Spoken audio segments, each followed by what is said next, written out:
രേണുവിൻ്റെ തലവേദനയിൽ കുടുങ്ങി big boss. അനീഷും രേണുവും കൂടി group കളി. മെഡിക്കൽ എമർജൻസി പറഞ്ഞ് ക്യാപ്റ്റൻ. ബിഗ് ബോസ് 7ലെ അപ്ഡേറ്റ്സ് ഏറ്റവും പെട്ടെന്നറിയാൻ ചാനൽ സബ്സ്ക്രൈബ് ചെയ്യുക. ഹൗസിലെ അംഗങ്ങളെല്ലാവരും തന്നെ ക്ഷീണിതരാണ്. അപ്പോഴാണ് രേണു തനിക്ക് തലവേദനയാണെന്നും കുറച്ചുനേരം കിടക്കണമെന്നും ക്യാപ്റ്റൻ അനീഷിനെ അറിയിക്കുന്നത്. രേണുവിൻ്റെ തലവേദന ജെനുവിനാണെന്നും ഷാനവാസിൻ്റേത് ജെനുവിനല്ല എന്നുമുള്ള ക്യാപ്റ്റൻ്റെ പ്രസ്താവനയാണ് എല്ലാ പ്രശ്നങ്ങളുടെയും തുടക്കം. ഉറങ്ങാൻ വേണ്ടി രേണു തലവേദന അഭിനയിച്ചതാണെന്നും പ്രേക്ഷകരെ കബളിപ്പിക്കുകയാണെന്നും എന്ന് പറഞ്ഞുകൊണ്ട് അപ്പാനിയും അഭിശ്രയും രംഗത്തേക്ക് വന്നു. ഇത് വഴക്കുകളുടെ ആരംഭമായിരുന്നു. രേണു തലവേദന ആക്ട് ചെയ്തതാണെന്ന് പ്രേക്ഷകർക്ക് മനസ്സിലാക്കുന്ന വിധത്തിലായിരുന്നു രേണുവിൻ്റെ പ്രതികരണം.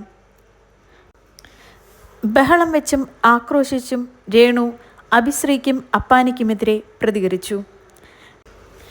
വീട്ടിൽ ഇത്ര വലിയ വഴക്ക് നടക്കുമ്പോഴും ക്യാപ്റ്റനെ രക്ഷിച്ചുകൊണ്ട് നടക്കാൻ അനുമോൾ ശ്രമിക്കുന്നുണ്ടായിരുന്നു.